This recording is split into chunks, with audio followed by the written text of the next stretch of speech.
Okay. Let's get this started. A little show and tell. I had a question on one of my videos about shocks for this guy, the Q903. Now, the Q903 has basically what I would call toy shocks when you get it. It's a great car, but the shocks are like, they're toy. And there's not much you can do with it. When you get them out of the box, you have one spacer here, one spacer here to stiffen your shocks.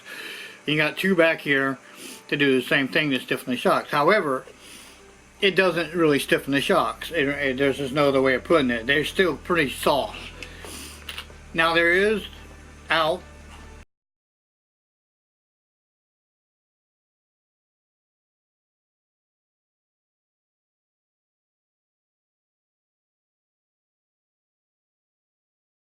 me for a second. Gotta dump some of the video you guys are going to see after this show and tell. This is where all this crap is coming from. There's a short video after this. Okay, back to the shocks.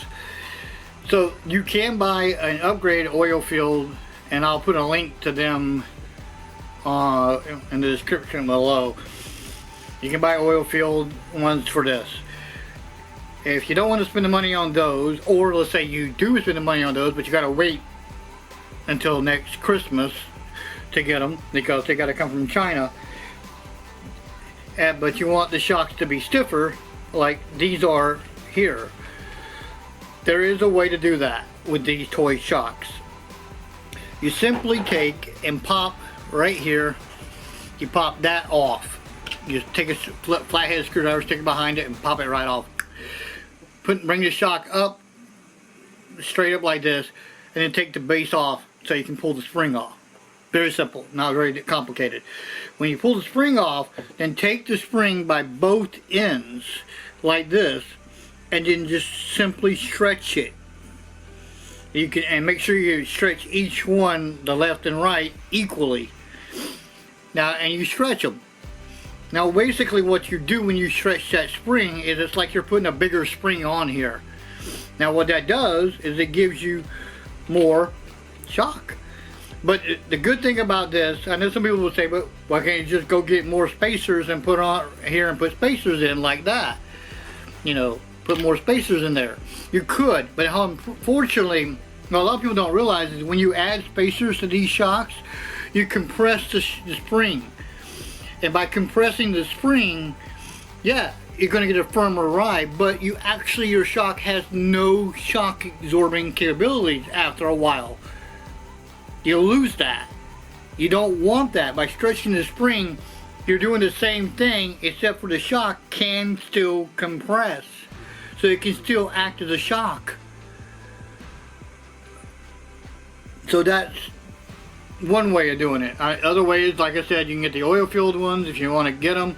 The other thing here on this, you can literally buy other 2 or more shocks to the rear and run 4 shocks on the rear. Yeah, you can run a shock from here to here and from here to here and have 4 shocks on your rear. You can do that with this vehicle, with the Q900 series. You can do that. Another thing I did to give me a little bit more shock absorbance is I removed the foam inserts from the wheels. Squeezy, see? But here's the thing. If you look at the car, right here, if you look at the wheel, it doesn't compress when you put the car, with the weight of the car on it. The sidewalls are hard enough, strong enough to hold it up. So your car rides fine, but what you end up with is when it hits the ground, they bounce a little bit. You have a little bit of bounce in there. So you're going to see what I mean. This thing was going crazy. It was flipping. It was, you'll see in the video coming up. And yeah, this is literally, I really got to figure out what that is. I think I know.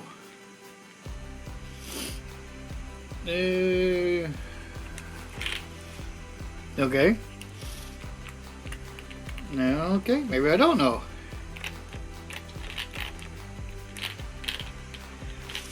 Okay, maybe. I don't know. I might have to take this apart and check. Might be a rock in there or something. But anywho, I don't know how it would got in there. But maybe I might have even damaged it with the.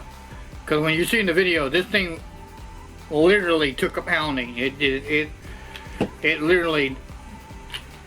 The fact that I didn't break any of the suspension or even break a wheel, you'll see what I mean. This thing was insane.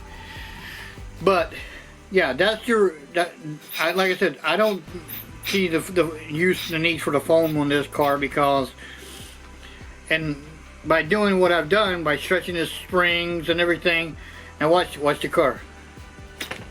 You see that? That's the shocks reacting. I push all the way down to where, like, if it hit the ground, and then when it comes back up, it literally is bouncing back up.